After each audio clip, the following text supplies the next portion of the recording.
I1 is equal to I2 over 4 plus 3, and I3 is equal to I2 over 4. I got this equation was done by just math from this, and this equation was done by math from this.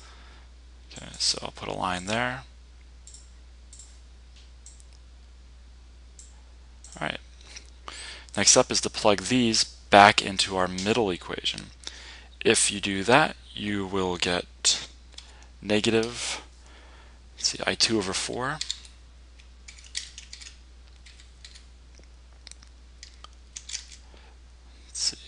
plus 3.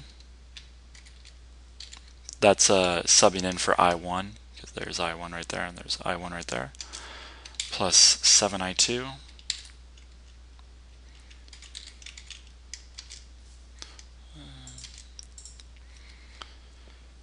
minus 2 I2 over 4.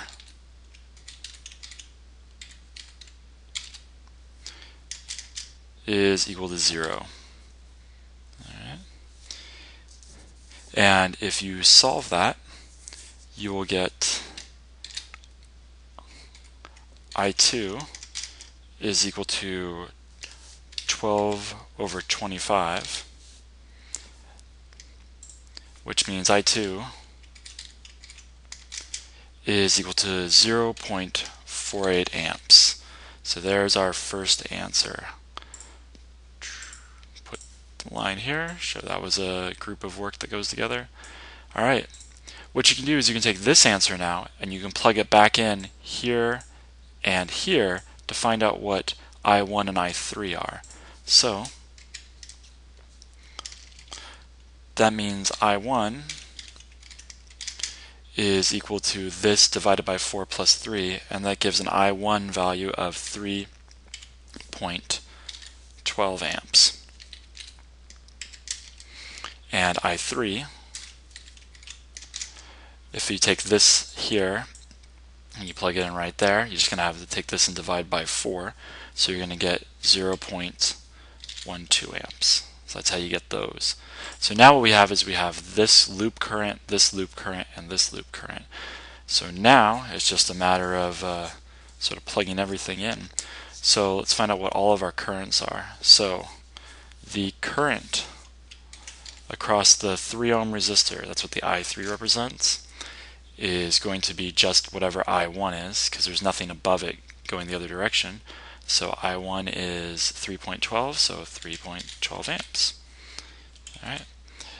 I1, the current through this resistor, is going to be this current, the I1, minus the I2 current going the other direction. So I1 is this, and I2 is this, so you just subtract those, and you get 2.64 amps. Okay. For the 4 ohm resistor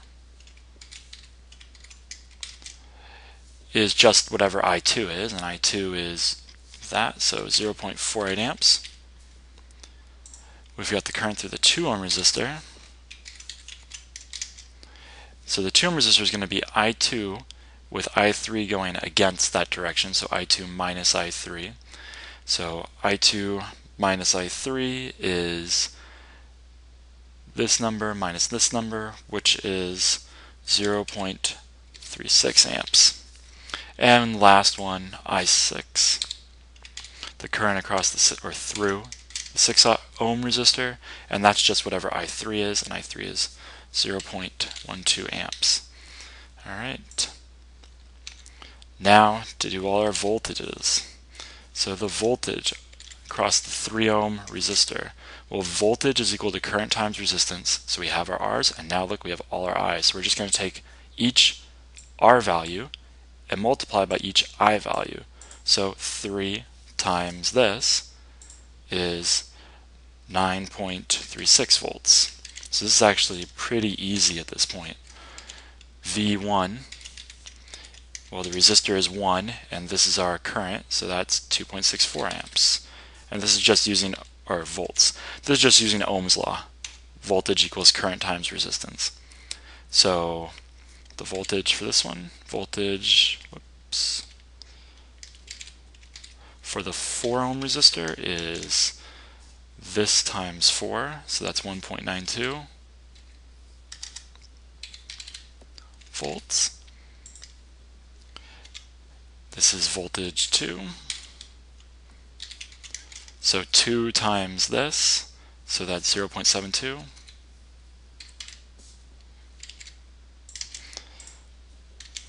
And the voltage for the 6 ohm resistor is going to be 6 times this value here, and that's also 0.72. And what we're going to do is we're going to check these answers to see if they make some sort of sense. So we have a lot of current branching out here, going across this resistor, 3.12, and we've got some of it heading down this way, and we've got the rest of it heading this way. If you add these together, you'll get 3.12. Now this current here, some branches this direction and some branches that direction. So the 2 ohm resistor gets that much current and the 6 ohm gets this much, and if you add them together, you get this current right here. So our currents make sense. For the voltages, the voltage across this resistor is a lot of voltage, 9.36. And if you add it to this voltage drop, you'll get 12 back, because this plus this is 12. And then if you take, say, this voltage here, that should be equal to this voltage here, because whatever drops here should be the same that drops here, and that is the same, 0.72, 0.72. And you can just kind of see that the numbers do make sense. So it's good to check them to make sure that they're logical. Thank you for watching the Kirchoff's voltage law video tutorial.